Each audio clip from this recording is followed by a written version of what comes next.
O Caminho dos Reis, de Brandon Sanderson, capítulo 28, Decisão. Citação de abertura do capítulo.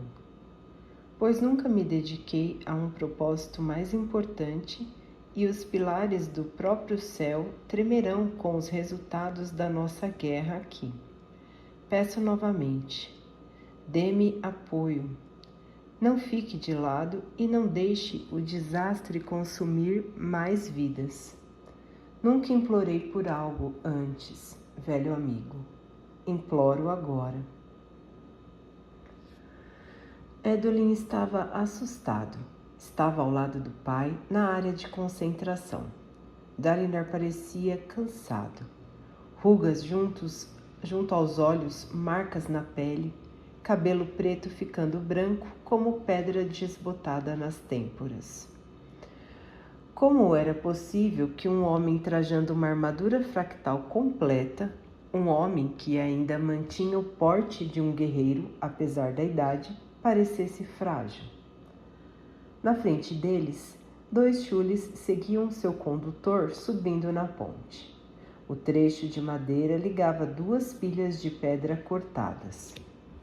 Um abismo falso de apenas alguns metros de profundidade.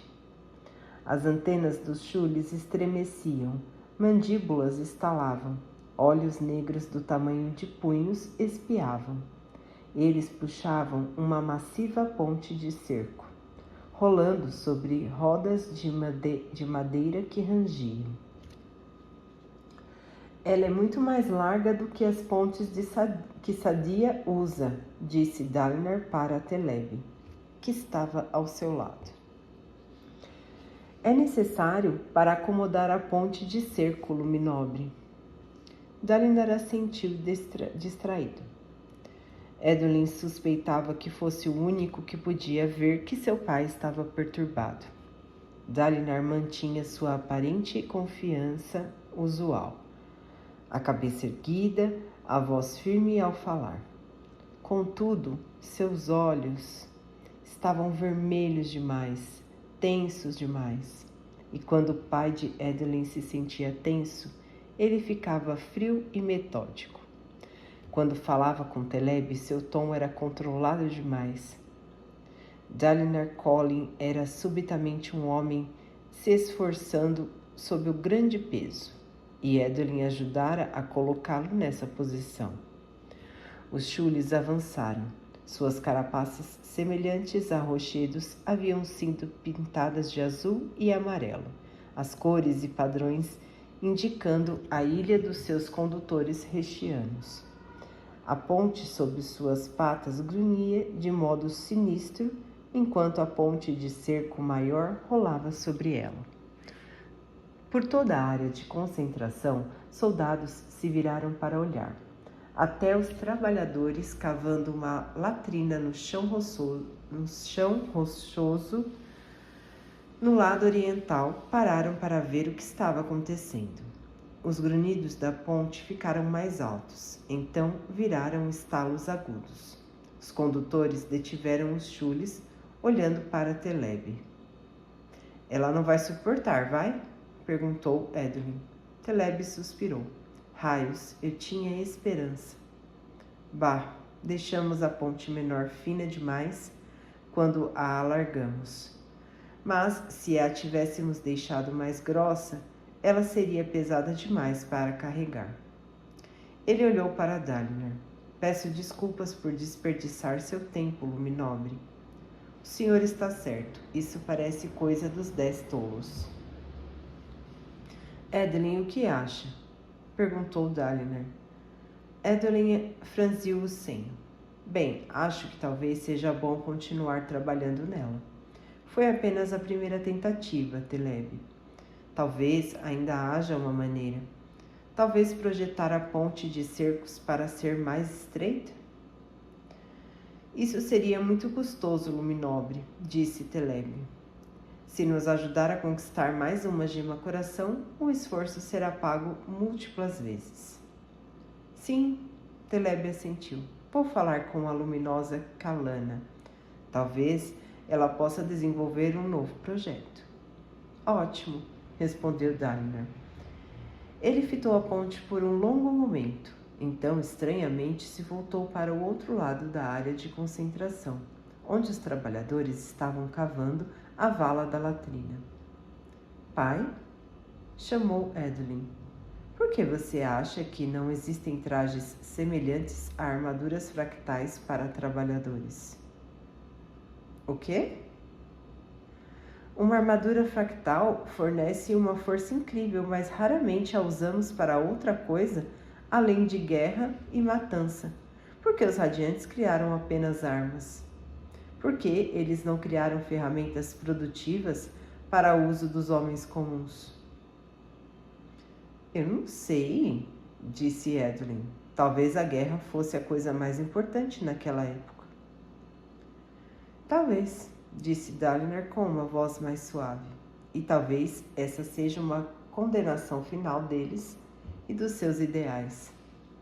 Mesmo com todas as suas elevadas pretensões, nunca deram sua armadura ou seus segredos para as pessoas comuns. Eu não entendo a importância disso, pai. Dalinar estremeceu levemente. É melhor continuarmos com nossas inspeções. Onde está Ladent? Aqui, Luminobre. Um homem baixo se apresentou diante de Dalinar, calvo e barbudo. O fervoroso usava trajes pesados de cor cinza azulada, de onde suas mãos mal apareciam.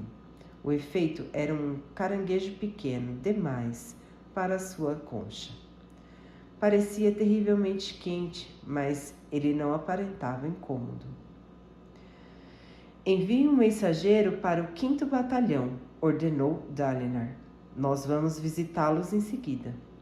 Sim, Luminobre. Edwin e Dalinar começaram a caminhar. Eles haviam escolhido usar suas armaduras fractais para as inspeções do dia. Isso não era incomum.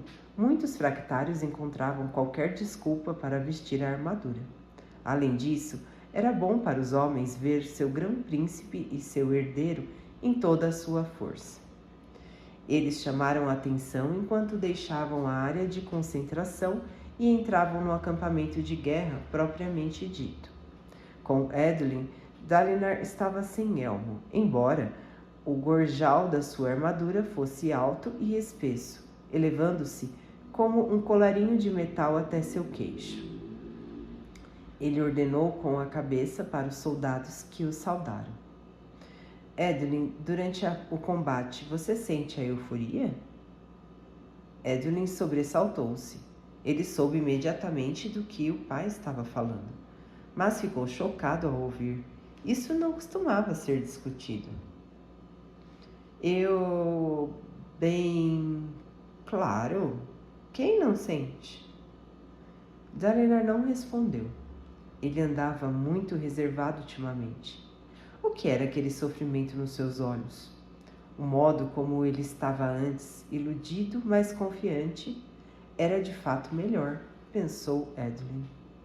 Dalinar não disse mais nada, e os dois continuaram através do acampamento.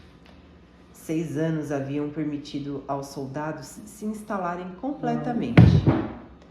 As casernas estavam pintadas com símbolos de companhia e pelotão, e o espaço entre elas era ocupado com fogueiras, bancos e áreas de jantar sob tendas de lona. O pai de Edwin não proibira nada disso, embora houvesse estabelecido diretrizes para desencorajar bagunça. Dalinar também havia aprovado a maioria das solicitações para que famílias fossem trazidas para as planícies quebradas. Os oficiais já haviam trazido suas esposas, naturalmente. Um bom oficial olhos claros vinha com uma equipe. O homem para comandar e lutar, a mulher para ler, escrever, projetar e administrar o acampamento. Edwin sorriu, pensando em Malasha. Será que ela provaria ser a mulher certa para ele? Andava sendo um pouco fria com ele ultimamente. Claro que havia Danlan, acabara de conhecera, mas estava intrigado. Independentemente, Dalinar também aprovava solicitações de soldados olhos escuros para trazer suas famílias. Ele até pagava a metade do custo. Quando Edwin perguntou o motivo, Dalinar respondeu que não achava certo proibir isso. Os acampamentos de guerra não eram mais atacados, então não havia perigo. Edwin suspeitava que seu pai pensasse que, como estava vivendo em um palácio quase luxuoso, seus homens podiam ao menos ter o conforto de suas famílias. E era por isso que crianças brincavam e corriam por ali. Mulheres penduravam roupas no varal e pintavam glifos amuletos, enquanto os homens afiavam lanças e poliam armaduras. O interior das casernas havia sido repartido para criar quartos. Acho que o senhor estava certo, disse Edwin enquanto caminhavam, tentando tirar seu pai de suas contemplações. Quero dizer, em deixá-los trazer suas famílias para cá. Sim, mas quantos partirão quando isso acabar? Isso importa? Não sei ao certo. As planícies quebradas agora são efetivamente uma província letiana. Como será este lugar daqui a 100 anos? Será que esses círculos de casernas se tornarão vizinhanças? As lojas na periferia serão mercados? As colinas a oeste serão campos de plantações? Ele sacudiu a cabeça. Sempre haverá gema-coração aqui, pelo que parece. E enquanto houver, também haverá pessoas. Isso é bom, não é? Contanto que essas pessoas sejam aletianas. Edwin deu uma risada. Talvez. E o que vai acontecer com o valor das gemas se continuarmos capturando gema-coração nesse ritmo? Aquela era uma boa pergunta. O que acontece, me pergunto, quando a mais escassa, mas também mais desejável substância no reino subitamente se tornar comum? Há muita coisa acontecendo aqui, filho, muito que não consideramos.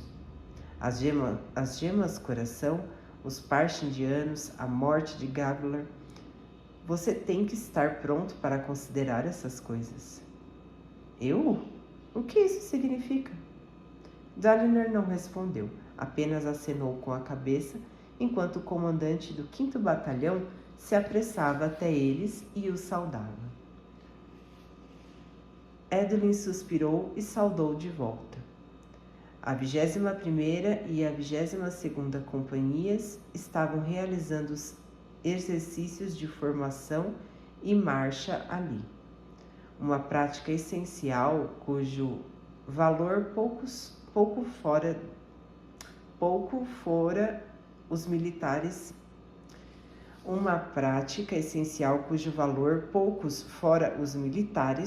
apreciavam.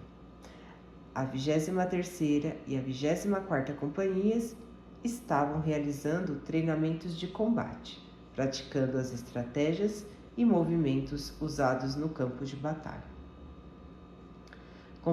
Combater nas planícies quebradas era muito diferente da guerra convencional. Como os aletianos haviam aprendido depois de algumas embaraçosas perdas iniciais. Os Parshindianos eram atarracados, musculosos e possuíam aquela estranha couraça que nascia de suas peles. Ela não os cobria de modo tão completo quanto armaduras, mas eram muito mais eficientes do que a proteção da maioria dos soldados de infantaria. Cada Parshindiano era essencialmente um soldado. Cada Parshindiano era essencialmente um soldado de infantaria pesada com ótima mobilidade. Os Parshindianos sempre atacavam em pares, evitando uma linha de batalha regular. Isso deveria facilitar que uma linha disciplinada os derrotasse, mas cada par de Parshindianos tinha tamanho ímpeto e estavam tão bem protegidos que podiam atravessar uma parede de escudos. Por sua vez, Sua habilidade nos saltos podia subitamente colocar fileiras inteiras de parchindianos por trás das linhas aletianas. Além de tudo isso, havia aquela maneira distinta de se moverem em grupo durante o combate. Eles manobravam com uma coordenação inexplicável. O que parecia a princípio ser mera selvageria bárbara se revelou o disfarce de algo mais útil e perigoso. Só haviam descoberto duas maneiras confiáveis de derrotar os parchindianos. A primeira era usar uma espada fractal, eficientemente, mas de aplicação limitada. O exército Colin só possuía duas espadas, e embora as espadas fractais fossem incrivelmente poderosas, precisavam de devido apoio. Um fractal isolado lutando contra um número muito grande de inimigos podia ser derrubado por seus adversários. Na verdade, a única vez que Edelyn viu um fractário pleno cair diante de um soldado regular foi porque ele foi cercado por lanceiros que quebraram sua placa peitoral. Então, um arqueiro olhos claros o matou a 50 passos de distância, conquistando as armas para si. Não foi exatamente um final heróico. A outra maneira confiável de lutar com parchindianos dependia de formações de movimento rápido. Flexibilidade misturada com disciplina. Flexibilidade para responder à insólita maneira como os parchindianos lutavam, disciplina para manter as linhas e compensar a força individual dos inimigos. Avron, chefe do 5º Batalhão, esperava Edelyn e Dalinar com seus senhores de companhia enfileirados. Eles o saudavam, punhos diretos junto aos ombros direitos, com os nós dos dedos voltados para fora. Dalinar saudou-os de volta. Minhas ordens foram cumpridas, luminobre Avron. Sim, grão-príncipe. Avron tinha o porte de uma torre e usava uma barba com longas suíças como os papaguampas, com o queixo bem escanhoado. Ele tinha parentes entre os habitantes dos picos. Os homens que o senhor queria estão esperando na tenda de audiências. O que está havendo? Quis saber Edelyn. Já vou lhe mostrar, respondeu Dalinar. Primeiro passe as tropas em revista. Edelyn franziu o senho, mas os soldados estavam esperando. Uma companhia de cada vez. Avron fez os homens se enfileirarem. Edelyn caminhou diante deles, inspecionando as fileiras e uniformes. Estavam arrumados e organizados, embora Edelyn soubesse que alguns dos soldados no seu exército resmungavam sobre o nível de polimento exigido deles. Ele concordava com os homens nesse ponto. No final da inspeção, questionou alguns homens ao acaso, perguntou qual era o posto deles e se tinham alguma preocupação específica. Nenhum deles mencionou nada. Estavam satisfeitos ou apenas intimidados. Quando terminou, Edelyn voltou ao pai. Você foi bem, disse Dalinar. Tudo o que fiz foi caminhar por uma fileira. Sim, mas a apresentação foi boa. Os homens sabem que você se importa com suas necessidades e respeitam vocês. Ele pareceu assentir para si mesmo. Você aprendeu bem. Acho que está tirando muito de uma simples inspeção, pai. Dalinar acenou com a cabeça para Avron e o chefe de batalhão conduziu os dois até uma tenda de audiência junto ao campo de prática. Edelyn, curioso, olhou para o pai. Fiz com que Avron reunisse os soldados com que Sadias falou no outro dia, explicou Dalinar. Os que ele entrevistou quando estávamos a caminho do ataque no platô. Ah, disse Edelyn. Queremos saber o que Sadias perguntou a eles. Sim, concordou Dalinar. Ele gesticulou para que Edelyn passasse à sua frente, e eles entraram, seguidos por alguns dos fervorosos de Dalinar. No interior, um grupo de 10 soldados esperava em bancos. Eles se levantaram e fizeram a saudação. À vontade, disse Dalinar, apertando as mãos atrás das costas. Edelyn. Dalinar acenou para os homens, indicando que Edelyn devia assumir a Inquisição. Edelyn abafou um suspiro. De novo? Homens, precisamos saber o que Sadias perguntou a vocês e quais foram as suas respostas. Não se preocupe, Luminobre, respondeu um dos homens, falando com um sotaque aletiano, nortenho e rural. Não dissemos nada a ele. Os outros assentiram vigorosamente. Ele é uma enguia e nós sabemos disso, acrescentou outro. Ele é um grão-príncipe, lembrou Dalinar com severidade. Devem tratá-lo com respeito. O soldado empalideceu, depois assentiu. O que especificamente ele perguntou a vocês? Indagou Edelyn. Ele quis saber sobre nossos deveres no acampamento. Disse o homem. Somos cavalariços, sabe? Cada soldado era treinado em uma ou duas habilidades adicionais, além daquelas usadas em combate. Ter um grupo de soldados que podiam cuidar dos cavalos era útil, já que liberava os civis das ofensivas nos platôs. Ele perguntou por aí, disse outro homem. Ou melhor, o pessoal dele perguntou. Descobriram que estávamos encarregados do cavalo do rei durante a caçada ao demônio do abismo. Não dissemos nada, repetiu o primeiro soldado. Nada que possa lhe causar problemas, senhor. Não vamos dar aquele grão-príncipe, senhor, a corda para enforcá-lo. Edelyn fechou os olhos. Se eles tinham agido desse modo perto de Sadias, era mais incriminador do que a própria corda, a própria correia cortada. Edelyn não podia negar a lealdade deles, mas agiram como se partissem do princípio de que Dalinar havia feito algo de errado e precisavam defendê-lo. Ele abriu os olhos. Lembro que conversei com alguns de vocês antes, mas vou perguntar de novo. Algum de vocês viu uma correia cortada na cela do rei? Os homens se entreolharam, balançando as cabeças. Não, Luminobre, replicou um dos homens. Se tivéssemos visto, teríamos trocado a cela. Teríamos mesmo. Mas, Luminobre, houve muita confusão naquele dia, e muita gente, acrescentou um dos homens. Não era uma ofensiva normal de platô ou algo assim. E bem, para ser honesto, senhor, quem teria pensado que precisaríamos proteger logo a cela do rei? Dalinar assentiu para Edelyn e eles saíram da tenda.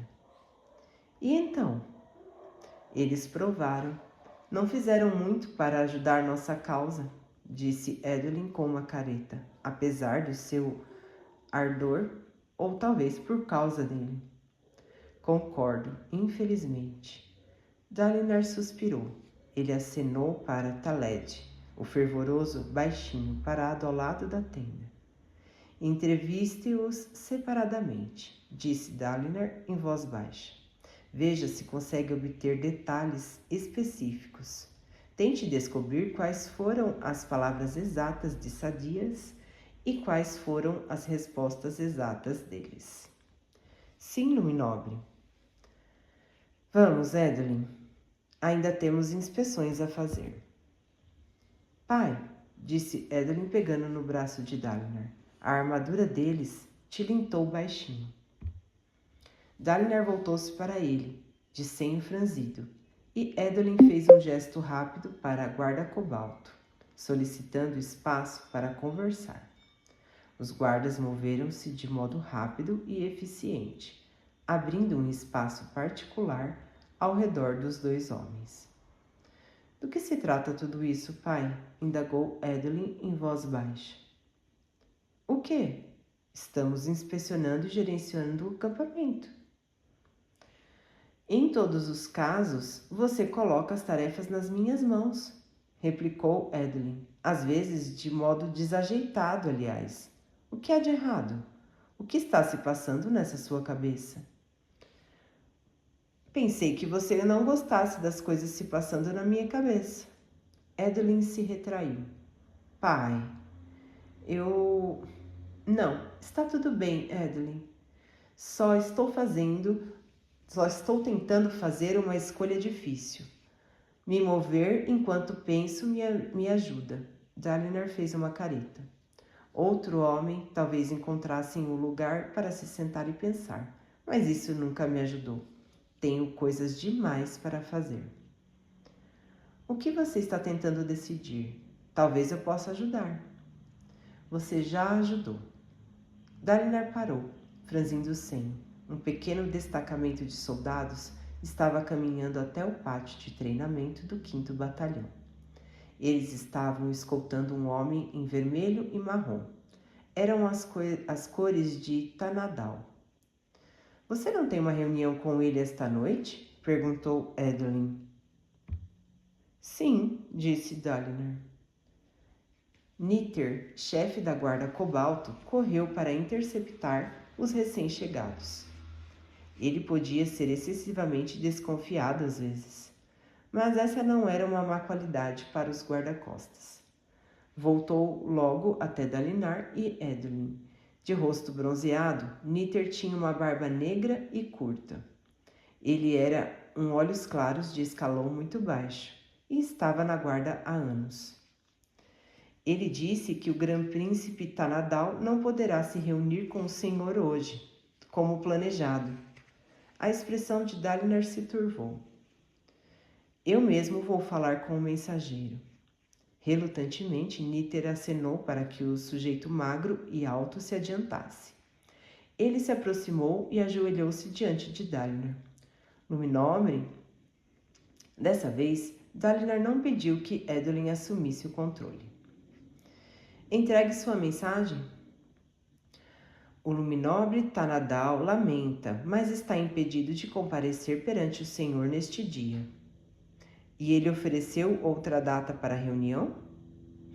Ele lamenta dizer que está ocupado demais, mas ficará feliz em falar com o Senhor durante algum banquete do rei. Em público, pensou Edeline, onde metade dos homens por perto estará prestando atenção, enquanto a outra metade, provavelmente incluindo o próprio Tanadal, estará bêbada. Entendo, respondeu Dalinar. E ele deu alguma indicação de quando não estará ocupado? Luminobre, disse o mensageiro com crescente desconforto. Ele disse que, se o senhor insistisse, eu deveria explicar que ele falou com vários dos outros grão-príncipes e acha que sabe qual a natureza da sua pergunta. Ele mandou dizer ao senhor que não deseja formar uma aliança, nem está interessado em participar de uma ofensiva de platô conjunta com o senhor. A expressão de Dalinar tornou-se sombria. Ele dispensou o mensageiro com um aceno e depois voltou-se para Edeline. A guarda cobalto ainda se mantinha afastada para que pudessem conversar. Tanadal foi o último, disse Dalinar. Cada grão-príncipe o havia rejeitado ao seu próprio modo. Ratan, com excessiva cortesia, Betabe, deixando sua esposa dar a explicação, Tanadal, com hostil civilidade, todos menos sadias, pelo menos. Duvido que seja prudente abordá-lo em relação a esse assunto, pai. Você provavelmente tem razão. A voz de Dalinar estava fria. Ele estava zangado, talvez furioso. Eles estão me dando um recado. Nunca apreciaram minha influência sobre o rei e estão ansiosos para assistir à minha queda. Não querem fazer nada que eu peça em caso de isso me ajudar a recuperar minha posição. Pai, eu sinto muito. Talvez seja melhor assim. O ponto importante é que eu falhei. Eu não consigo que eles trabalhem juntos. Elrocar estava certo. Ele olhou para Edeline. Eu gostaria que você continuasse com as suas inspeções por fim. Tem algo que eu quero fazer. O quê? Apenas um trabalho que vejo que precisa ser completado. Edelyn quis levantar uma objeção, mas não conseguiu pensar no que dizer. Finalmente ele suspirou e assentiu. Você vai me dizer do que se trata em breve, certo? Em breve, Dalinar prometeu. Muito em breve. Dalinar assistiu o filho partir, caminhando com passos decididos. Ele seria um bom grão-príncipe. A decisão de Dalinar era simples. Era aquela a hora de ceder a posição para seu filho? Se escolhesse esse caminho, seria esperado que Dalinar se retirasse da política, voltando para suas terras e deixando Edelyn no comando. Era uma decisão dolorosa de cogitar, e ele precisava ser cuidadoso para não tomá-la apressadamente. Mas se ele realmente estava enlouquecendo, como todos pareciam acreditar, ele tinha de abdicar. E logo antes que sua condição progredisse até o ponto em que não fosse mais a presença de espírito de desapegar. Um monarca é controle, pensou, lembrando-se de uma passagem de O Caminho dos Reis. Ele fornece estabilidade. Esse é o seu serviço e produto. Se ele não pode se controlar, como poderá controlar a vida dos homens? Que comerciante digno de sua luz das tempestades não vai provar do próprio fruto que está vendendo? Estranhamente, essas citações ainda lhe vinham à mente, mesmo enquanto se perguntava se elas teriam, em parte, o levado à loucura. Niter, disse ele, pegue meu martelo de guerra. Faça com que ele esteja à minha espera na área de concentração. Dalinar queria estar em movimento, trabalhando, enquanto pensava. Seus guardas se apressaram para acompanhá-lo enquanto ele caminhava entre as casernas dos batalhões 6 e 7. Niter enviou vários homens para buscar a arma. Sua voz parecia estranhamente empolgada, como se pensasse que Dalinar ia fazer algo realmente impressionante. Dalinar duvidava que fosse ser o caso. Logo chegou à área de concentração, sua capa esvoaçando atrás dele, botas metálicas estalando contra as pedras. Não teve que esperar muito pelo martelo. Ele veio puxado por 2 homens em uma pequena carroça. Suando, os soldados o removeram da carroça, o cabo tão grosso quanto o pulso de um homem, e a parte frontal da cabeça maior do que uma palma esticada. 2 homens juntos mal conseguiam levantá-lo.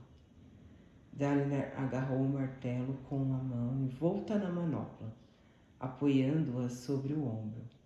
Ele ignorou os soldados realizando exercícios no campo, caminhando até onde estava o grupo de operários sujos, abrindo a fossa da latrina.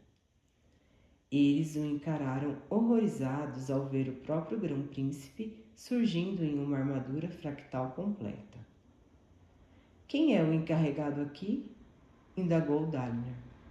Um civil maltrapilho, usando calças marrons, levantou a mão nervosamente. Luminobre, como podemos servi-lo? Indo descansar um pouco, respondeu Dalinar. Saiam daqui. Os trabalhadores preocupados saíram apressadamente. Oficiais olhos claros se reuniam mais atrás, confusos com as ações de Dalinar.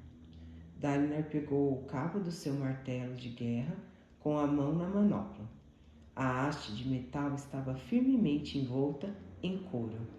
Respirando fundo, ele saltou para dentro da fossa incompleta. Levantou o martelo e então golpeou, batendo a arma contra a rocha. Um poderoso craque soou por todo o pátio de treinamento, e uma onda de choque subiu pelos braços de Dalinar. A armadura fractal absorveu a maior parte do coice, e ele deixou uma grande rachadura nas pedras. Ele golpeou novamente, dessa vez fragmentando um grande pedaço de rocha. Embora fosse ser difícil para os 2 ou 3 homens comuns levantá-lo, Dalinar pegou o pedregulho com a mão e jogou-o de lado. Ele repicou nas pedras. Onde estavam as armaduras fractais para homens comuns? Porque os antigos, que eram tão sábios, não haviam criado nada para ajudá-los. Enquanto Dalinar continuava a trabalhar, batidas do seu martelo jogando fragmentos e poeira no ar, ele facilmente fez o trabalho de 20 homens. A armadura fractal podia ser usada de tantos modos para facilitar a vida dos trabalhadores e olhos escuros por todo o rochar. Era bom estar trabalhando, fazendo algo útil. Ultimamente sentia como se todos os seus esforços fossem como correr em círculos. O trabalho o ajudava a pensar. Ele estava perdendo sua sede de batalha. Aquilo o preocupava, já que a euforia, a apreciação e o anseio pela guerra era parte do que impulsionava os aletianos como povo. A maior das artes masculinas era tornar-se um grande guerreiro e a mais importante vocação era lutar. O próprio Todo-Poderoso dependia de que os aletianos treinassem o combate honrado para que, quando morressem, pudessem se unir ao exército dos arautos e conquistar de volta os salões tranquilinhos. E ainda assim, pensar em matar estava começando a enojá-lo. Isso havia piorado desde a última ofensiva com a ponte. O que aconteceria na próxima vez que fosse para o campo de batalha? Ele não podia liderar desse jeito. Esse era o principal motivo por que abdicar em favor de Edwin parecia certo. Ele continuou a golpear repetidamente, batendo o martelo contra as pedras. Soldados se juntaram a uma distância segura e, apesar das suas ordens, os trabalhadores não foram descansar. Eles assistiram mudos de espanto, enquanto um fractário realizava o trabalho deles. Algumas vezes ele invocava sua espada e a usava para cortar a rocha, fatiando seções antes de voltar ao martelo para despedaçá-las. Provavelmente parecia ridículo. Não podia realizar o trabalho de todos os operários do acampamento e tinha tarefas importantes para ocupar o seu tempo. Não havia um bom motivo para que ele descesse até uma vala e trabalhasse. E ainda assim a sensação era tão boa. Era tão maravilhoso participar diretamente das necessidades do acampamento. Os resultados do que fizera para proteger El-Rokar frequentemente eram difíceis de avaliar. Era satisfatório ser capaz de fazer algo onde seu progresso era óbvio. Mas mesmo nisso, ele estava agindo de acordo com os ideais que o infectaram. O livro falava de um rei carregando os fardos de sua gente. Era dito que aqueles que lideravam eram os mais inferiores dos homens, pois precisavam servir a todos. Tudo girava ao seu redor. Os códigos, os ensinamentos do livro, as coisas que as visões ou ilusões mostravam. Nunca lute com outros homens, exceto quando for forçado pela guerra. Bum! Permita que as suas ações o defendam, não suas palavras. Bum! Espere honra daqueles que encontrar e dê a eles a chance de serem honrados. Bum! Comande como gostaria de ser comandado. Bum! Parado dentro daquilo que viria a ser uma latrina, seus ouvidos ressoando com os grunhidos das pedras que rachavam, estava começando a acreditar nesses ideais. Não, Já passara a acreditar neles. Agora estava vivendo-os. Como seria o mundo se todos os homens vivessem como o livro proclamava? Alguém precisava começar. Alguém precisava ser o modelo. Nisso ele tinha um motivo para não abdicar. Fosse louco ou não, a maneira como fazia as coisas era melhor do que o modo que Sadias ou os outros agiam. Bastava olhar para a vida dos seus soldados e do seu povo para perceber que era verdade. Bom, a pedra não podia ser modificada sem ser golpeada. Seria o mesmo com um homem, não é? Seria por isso que subitamente tudo estava tão difícil? Mas por que ele? Dalinar não era um filósofo ou um idealista. Era um soldado. E se fosse admitir a verdade, quando mais jovem, fora um tirano e um belicista. Poderiam os anos do seu crepúsculo, gasto fingindo seguir os preceitos de homens melhores, apagar uma vida inteira de carnificina? Tinha começado a suar. A trilha que havia aberto no chão tinha a altura de um homem. Chegava ao seu peito em profundidade e tinha cerca de 30 metros de comprimento. Quanto mais ele trabalhava, mais pessoas se juntavam para assistir e sussurrar. A armadura fractal era sagrada. O grão-príncipe estava realmente cavando uma latrina com ela? Será que o estresse o afetara assim tão profundamente? Com medo de grandes tormentas, acovardando-se, recusando-se a duelar ou se defender de insultos, com medo de lutar, desejando desistir da guerra, suspeito de tentar matar o rei. Por fim, Teleb decidiu que deixar as pessoas fitarem Dalinar não era respeitoso e ordenou que os homens voltassem para seus deveres. Ele afastou os trabalhadores, seguindo à risca a ordem de Dalinar e mandando que eles se sentassem na sombra e conversassem tranquilamente. Por qualquer outra pessoa, aquele comando poderia ter sido dito com um sorriso, mas Teleb era tão literal como as próprias rochas. Dalinar continuou trabalhando. Ele sabia onde a latrina devia terminar. Havia provado a ordem de trabalho. Um canal longo e inclinado devia ser cortado, depois coberto com placas untadas e alcatroadas para vedar o odor. A casa da latrina seria instalada no ponto alto e os conteúdos seriam transmutados em fumaça com uma frequência de alguns meses. O trabalho dava uma sensação ainda melhor agora que estava sozinho. Um homem quebrando rochas, batida depois de batida, como os tambores que os partindianos haviam tocado naquele dia há tanto tempo. Dalinar ainda podia sentir as batidas, ainda podia ouvi-las em sua mente, fazendo-o estremecer. Sinto muito, irmão. Ele havia conversado com os fervorosos sobre suas visões. Eles achavam que as visões provavelmente eram produto de uma mente sobrecarregada. Ele não tinha motivo para acreditar na veracidade de qualquer coisa que as visões lhe mostrassem. Ao segui-las, tinha feito mais do que apenas ignorar as manobras de Sadias. Ele havia esgotado precariamente seus recursos. Sua reputação estava à beira da ruína.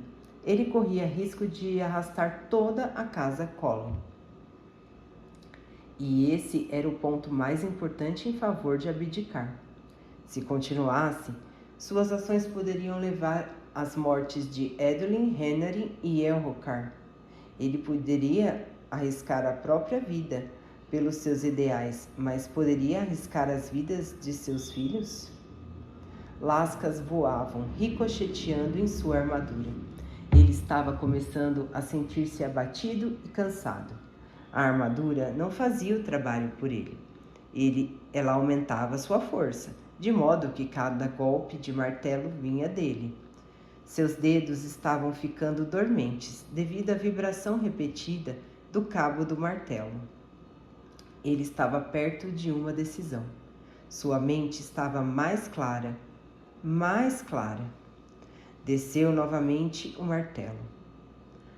A espada não seria mais eficiente? Indagou uma seca voz feminina. Dalinar estacou a cabeça do martelo, pousando em pedra quebrada. Ele voltou-se para ver Navani ao lado da vala, em um vestido azul e vermelho suave, seu cabelo com toques de cinza refletindo a luz de um sol que estava inesperadamente próximo do crepúsculo. Estava acompanhada por duas mulheres jovens, não suas próprias pupilas, mas algumas que havia pegado emprestadas de outras mulheres olhos claros no acampamento. Navani estava com os braços cruzados, a luz do sol atrás dela como uma auréola. Dalinar hesitantemente levantou um antebraço encouraçado para bloquear a claridade. Matana? Quebrar a pedra, respondeu Navani, indicando a vala. Ora, eu não ousaria fazer julgamentos. Bater em coisas é uma arte masculina, mas você não possui uma espada que pode cortar através da pedra tão facilmente quanto como você me descreveu? Uma grande tormenta sopra sobre um Erdasiano? Dalinar olhou para trás, na direção das pedras. Então, levantou novamente o martelo e bateu contra as rochas, fazendo um satisfatório ruído de trituração. Espadas fractais cortam bem demais. Curioso. Farei o possível para fingir que isso faz sentido. Mudando de assunto, já percebeu que a maioria das artes masculinas lida com destruição, enquanto as artes femininas lidam com a criação? Dalinar golpeou novamente. Vão! Era notável como conversar com Navani ficava muito mais fácil quando ela não olhava diretamente, quando ele não olhava diretamente para ela. Estou usando a espada para cortar as laterais e o meio, mas ainda tenho que quebrar as pedras. Já tentou levantar um pedaço de pedra que foi cortado por uma espada fractal? Não posso dizer que sim. Ah, não é fácil. Bam! Espadas cortam muito fino. As pedras ainda ficam encaixadas. É difícil agarrá-las ou movê-las. Bam! É mais complicado do que parece. Bam! Esta é a melhor maneira. Navani espanou algumas lascas de pedra do seu vestido. E a mais suja também, pelo que eu estou vendo. Bam! Então você vai pedir desculpas? Ela perguntou. Pelo quê? Por ter faltado ao nosso compromisso. Dalinar estacou no meio do golpe. Ele havia esquecido completamente que no banquete, assim que ela voltara das planícies, havia concordado que Navani leria para ele aquele dia. Não chegou a falar às suas escribas do compromisso. Ele se voltou para ela envergonhado. Estava com raiva porque Tanadal cancelara a sua reunião, mas pelo menos ele havia se lembrado de enviar um mensageiro. Navani estava com os braços cruzados, a mão segura e escondida, o vestido esguio parecendo arder à luz do sol. Ela estava com o toque de um sorriso nos lábios. Ao deixá-la esperando, ele se colocara, como ditava a honra, sob seu poder. Realmente sinto muito, disse ele. Tive que considerar algumas coisas difíceis ultimamente. Mas isso não é desculpa para esquecer você. Eu sei. Vou pensar em uma maneira para permitir que você compense esse lapso. Mas agora deve saber que uma das suas telepenas está piscando. O quê? Qual delas?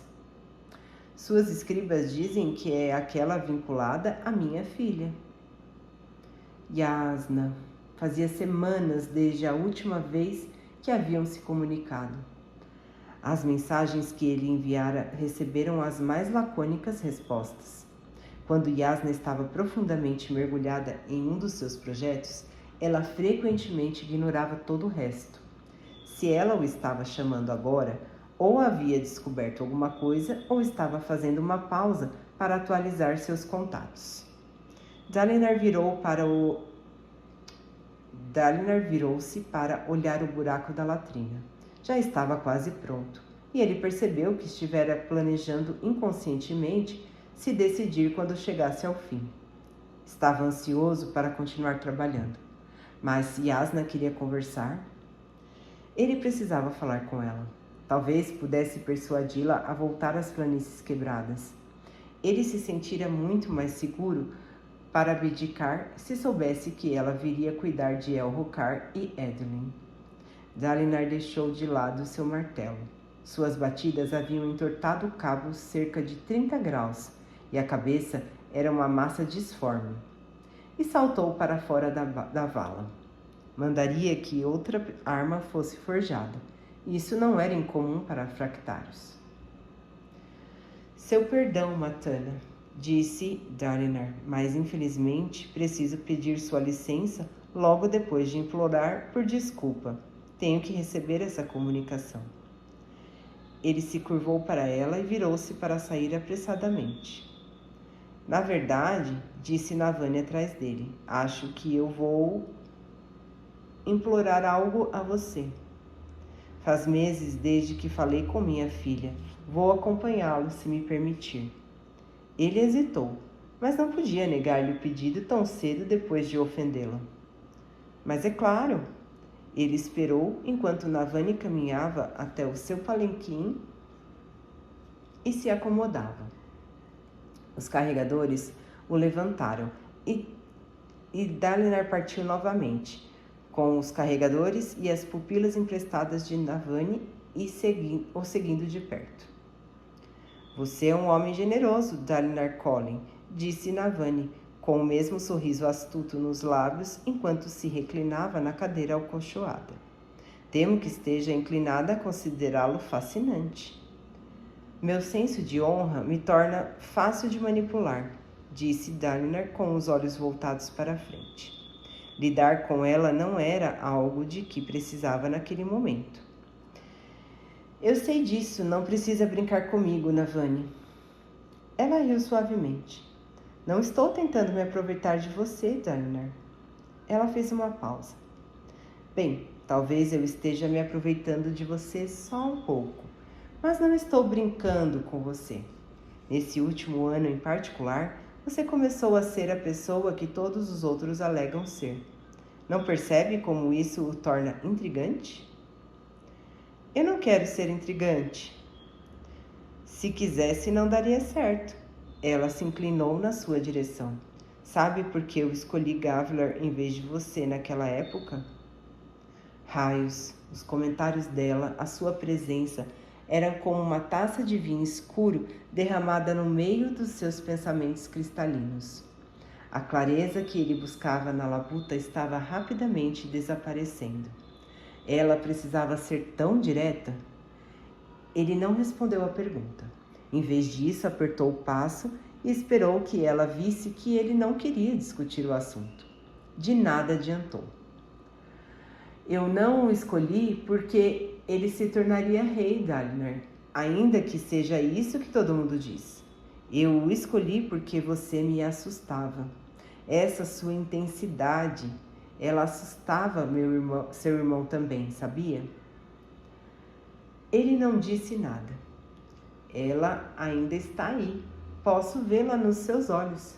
Você envolveu uma couraça ao redor dela, uma brilhante armadura fractal para contê-la.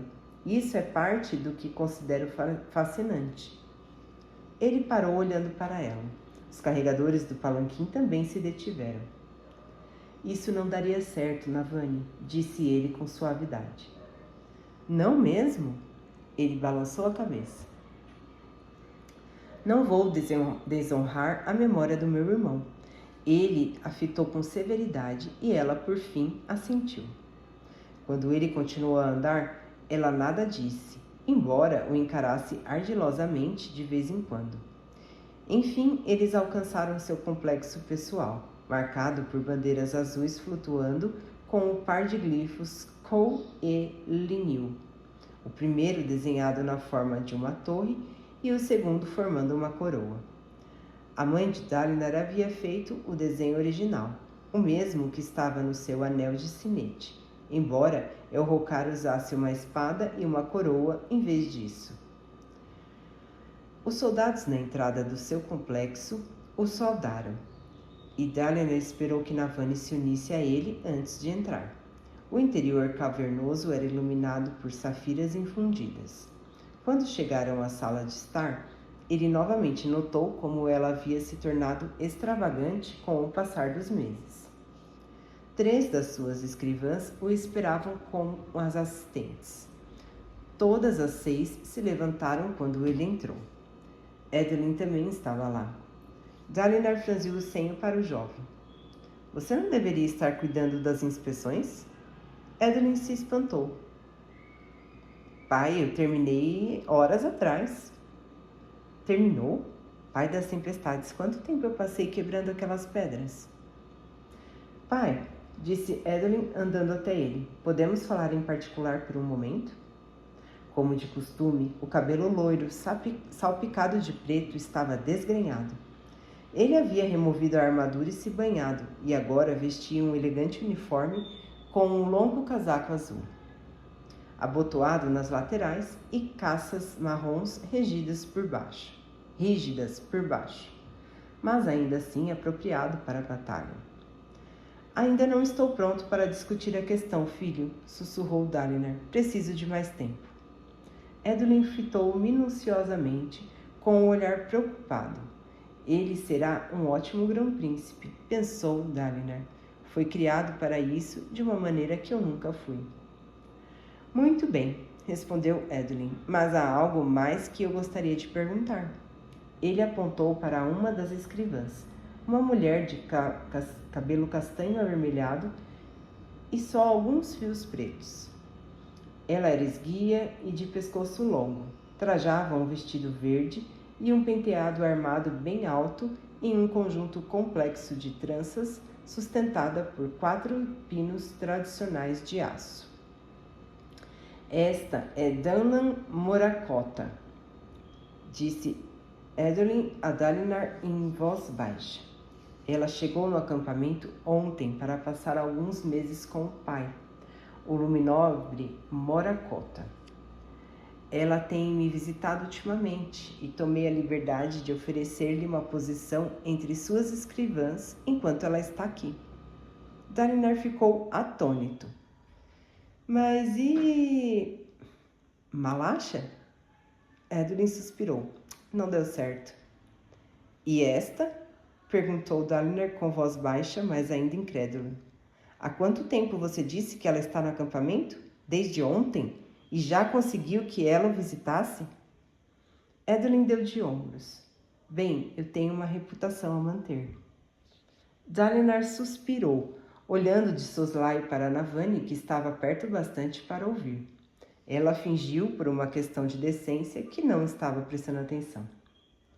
Sabe, é costume, uma hora dessas,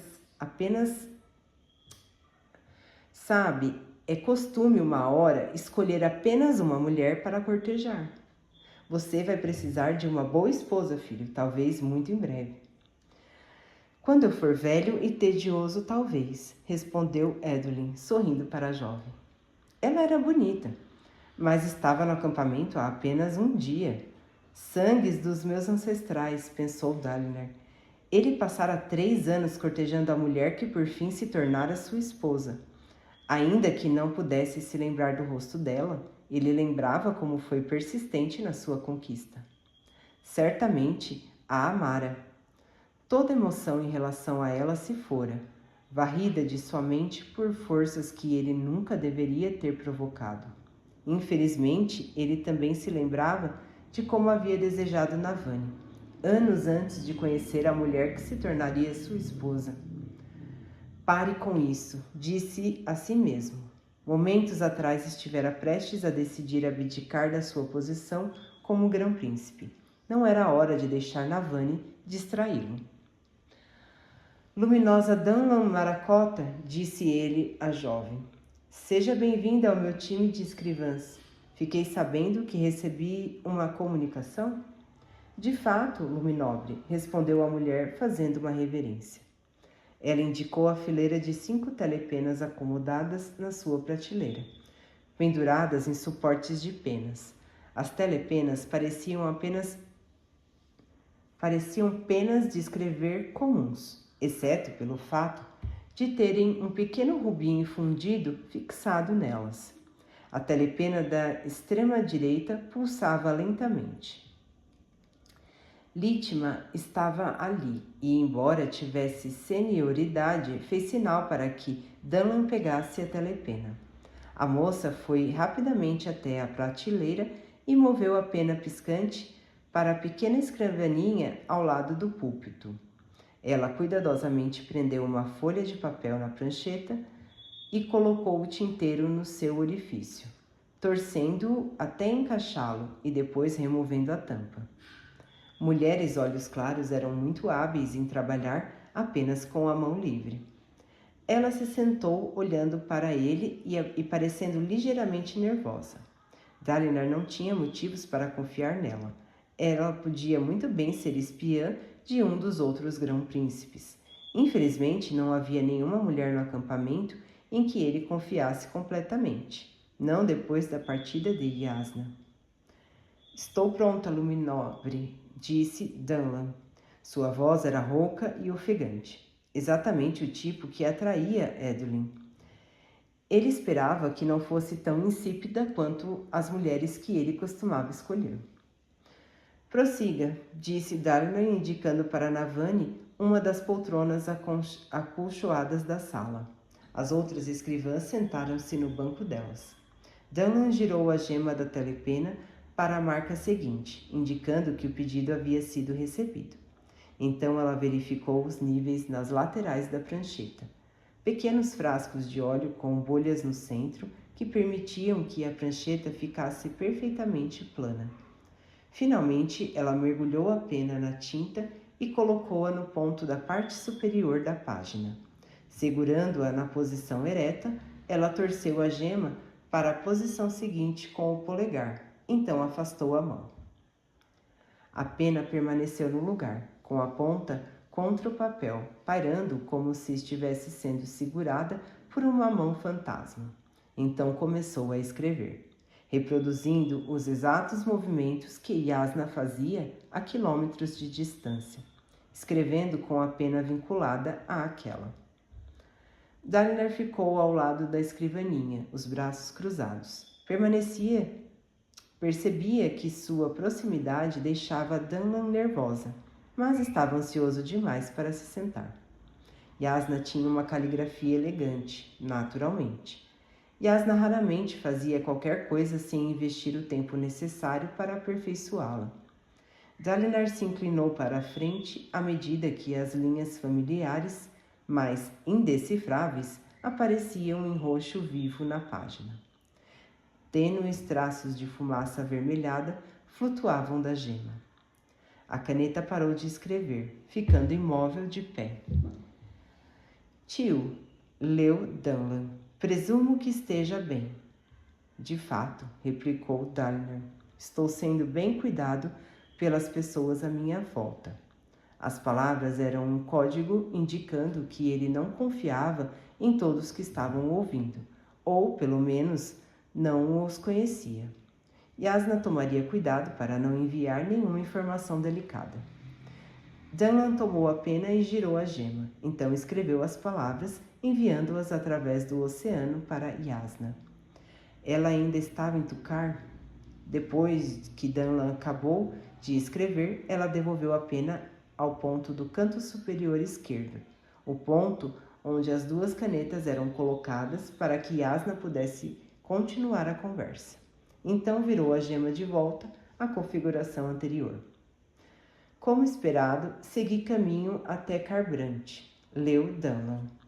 Os segredos que procuro são obscuros demais para estarem contidos mesmo no Palaneu. Mas encontrei pistas, fragmentos fascinantes. Elrocar vai bem? Pistas, fragmentos de quê? Yasna possuía uma inclinação para o drama, embora não fosse tão exuberante quanto o rei. Seu irmão se esforçou muito para ser morto por um demônio do abismo algumas semanas atrás, replicou Dalinar. Edelyn sorriu ao ouvir isso, encostando o ombro na prateleira. Mas é evidente que os arautos o protegeram. Ele está bem, embora sua ausência seja intensamente sentida. Estou certo de que ele apreciaria seus conselhos. Ele está contando demais com a luminosa Lalai como escrivã. Talvez aquilo fizesse Yasna retornar.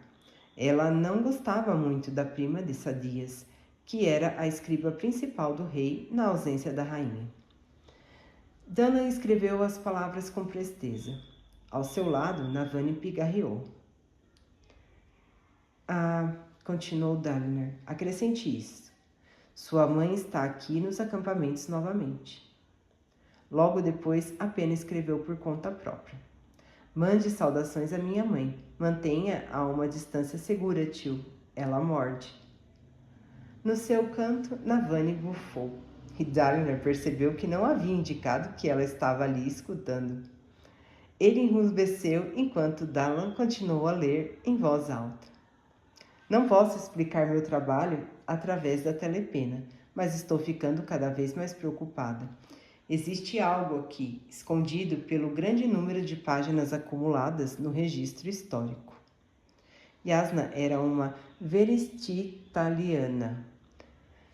Ela lhe explicara certa vez. Era uma ordem de eruditos que tentavam descobrir a verdade no passado. Desejavam criar narrativas factuais e imparciais do que havia acontecido para extrapolar o que fazer no futuro. Ele não sabia ao certo por que eles se consideravam diferentes de outros historiadores convencionais. Quando você vai voltar? Perguntou Dalinar. Não sei dizer. Dalan leu a réplica. Não ouso interromper minha pesquisa, mas talvez em breve eu tampouco ouse permanecer aqui. O que? Pensou Dalinar. De qualquer maneira, continuou Dalan. Tenho algumas perguntas para o senhor. Preciso que me descreva novamente o que aconteceu quando encontrou aquela primeira patrulha parshindiana há 7 anos. Dalinar franziu o senho. Apesar do aumento de força fornecido pela armadura, sua escavação o deixara cansado. Mas ele não ousava sentar-se em uma das cadeiras da sala enquanto vestia a armadura. Removeu uma das manoplas e correu a mão pelo cabelo. Não gostava daquele tópico, mas parte dele estava feliz pela distração.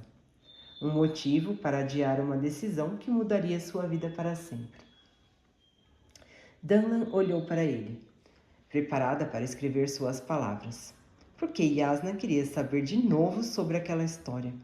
Ela não havia escrito uma narrativa daqueles eventos na bibliografia do pai? Bem, em algum momento ela contaria a ele. E seu projeto atual devia ser de grande valor, se suas revelações do passado serviam de indicação. Ele desejou que Elhokar houvesse nascido com parte da sabedoria da irmã. Essas memórias são dolorosas, Yasna. Gostaria de não ter convencido seu pai a ir naquela expedição. Se ele nunca houvesse descoberto os parshindianos, eles não o teriam assassinado. O primeiro encontro aconteceu quando estávamos explorando uma floresta que não estava nos mapas. Ela ficava a norte das planícies quebradas, em um vale a cerca de 2 semanas de marcha do Mar Secante. Durante a juventude, apenas 2 coisas empolgavam Gavlar: conquista e caça. Quando não estava procurando uma coisa, era a outra. Sugerir a caçada pareceu lógico naquele momento. Gavlar estava agindo de modo estranho, perdendo sua sede de batalha. Os homens estavam começando a dizer que ele era fraco. Dalinar quisera lembrar o irmão dos bons tempos da juventude, daí a caçada por um lendário demônio do abismo. O seu pai não estava comigo quando esbarrei com eles, continuou Dalinar, recordando. Acampar em colinas de florestas úmidas, interrogar nativos natanianos através de tradutores, procurar dejetos ou árvores quebradas. Eu estava liderando os batedores até um tributário do rio Curva da Morte, enquanto seu pai avançava pelo rio abaixo. Nós encontramos os parxindianos acampados do outro lado. De início não acreditei. Parchemanos, acampando livres e organizados. E eles carregavam armas. E não eram armas primitivas, eram espadas, lanças com hastes entalhadas. Ele se interrompeu. Gavlar também não acreditara quando Dalinar contou sobre sua descoberta. Não existia uma tribo de parchemanos livres. Eles eram servos e sempre tinham sido.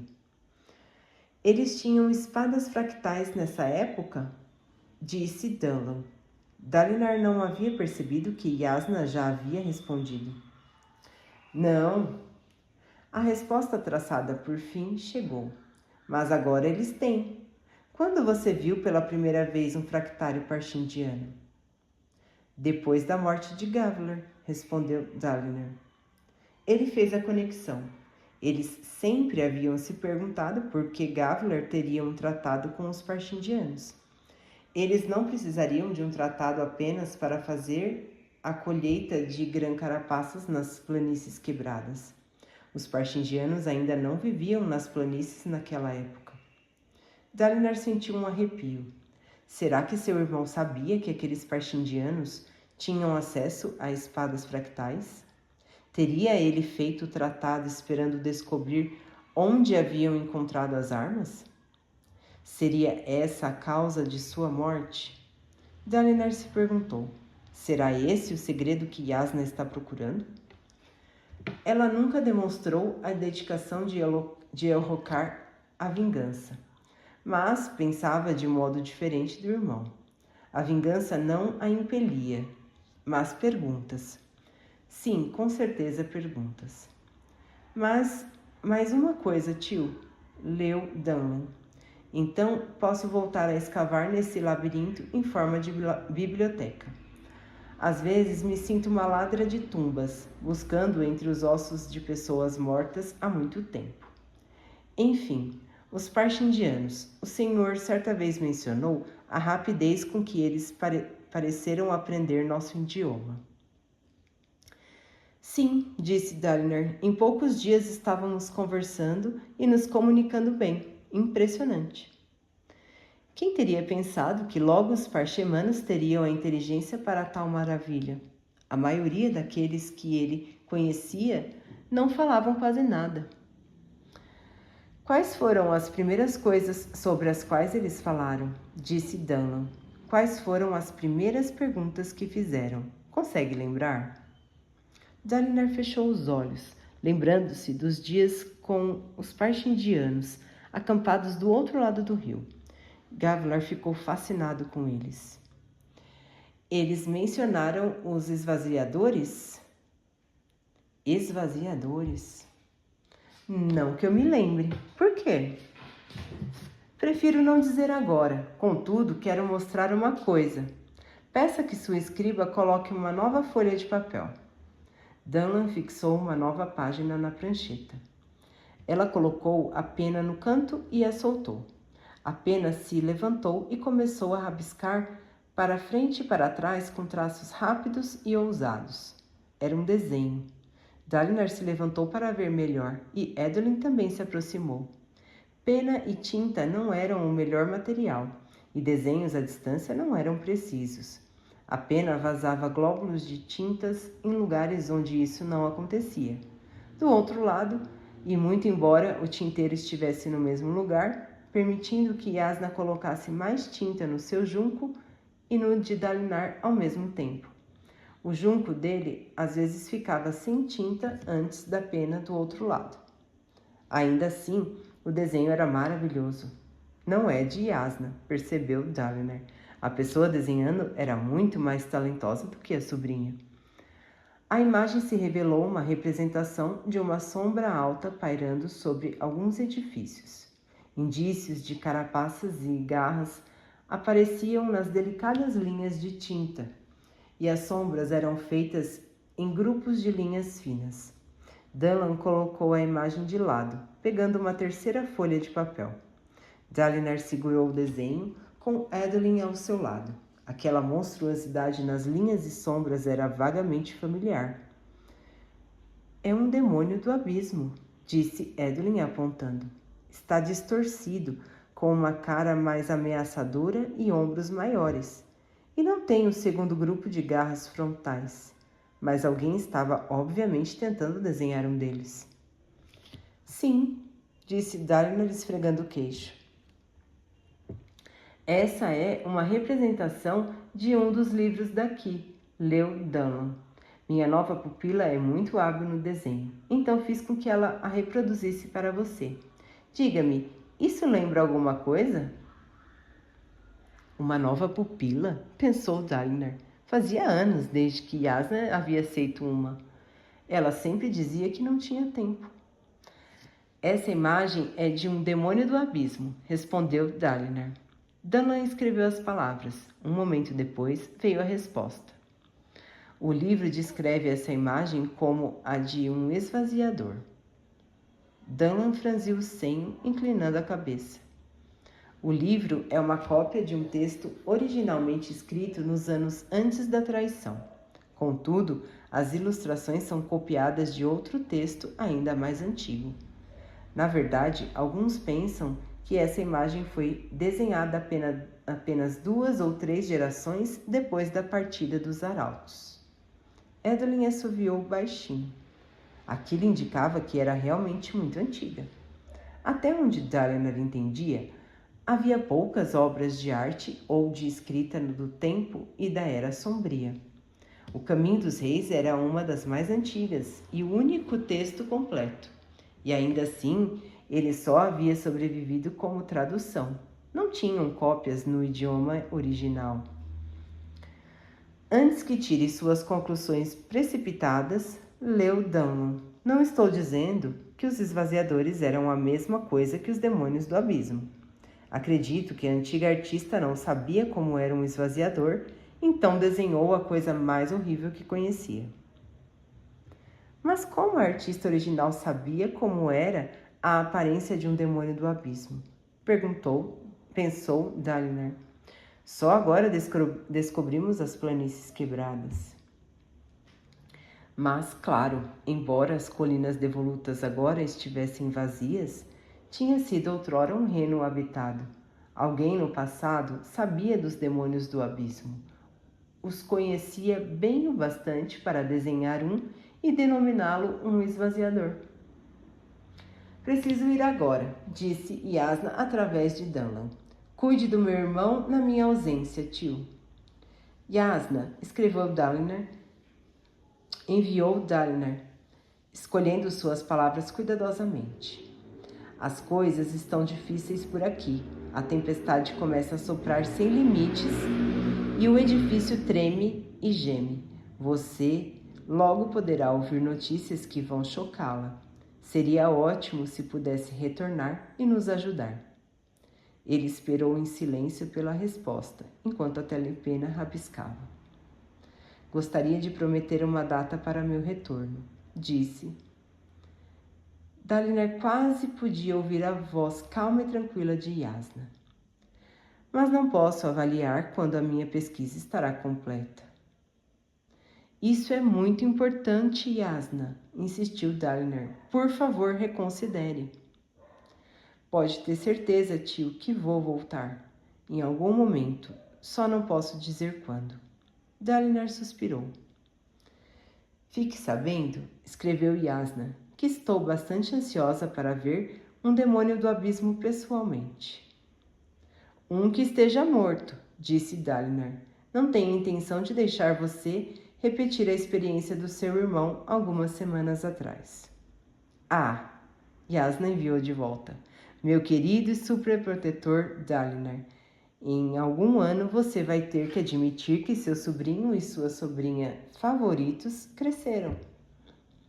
Vou tratá-los como adultos quando se comportarem como adultos, respondeu Dalinar. Venha rapidamente e conseguiremos para você um demônio do abismo morto. Cuide-se. Eles esperaram para ver se haveria mais alguma resposta, mas a gema parou de piscar, indicando que a transmissão de Yasna estava completa. Danlan guardou a telepena e a prancheta, e Dalinar agradeceu às escrivãs pela assistência. Elas se retiraram. Edelyn pareceu querer ficar, mas Dalinar fez um gesto para que saísse. Dalinar olhou para a imagem do demônio do abismo novamente, insatisfeito. O que havia tirado daquela conversa? Mais pistas vagas?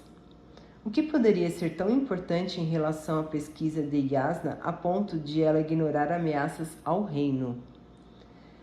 Ele teria que compor uma carta mais direta para ela depois de fazer sua declaração, explicando por que decidiu abdicar. Talvez isso a fizesse voltar. Em um momento de choque, Dalinar percebeu que havia tomado sua decisão. Em algum momento entre deixar a vala e agora, ele havia deixado de tratar sua abdicação como um se e começaram a pensar nela como um quando. Era a decisão correta. Ficava nauseado com a ideia, mas tinha certeza. Um homem às vezes precisa fazer coisas desagradáveis. Foi a discussão com Yasna, ele percebeu, a conversa sobre seu pai.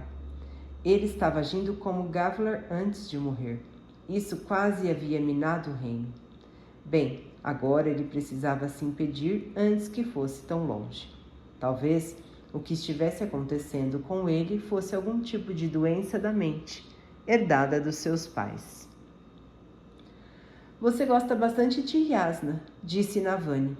Dalinar sobressaltou-se, desviando o olhar da imagem do demônio do abismo. Pensava que ela tinha saído atrás de Edelyn, mas ela ainda estava ali, olhando para ele. Por que você a encorajou tanto a voltar?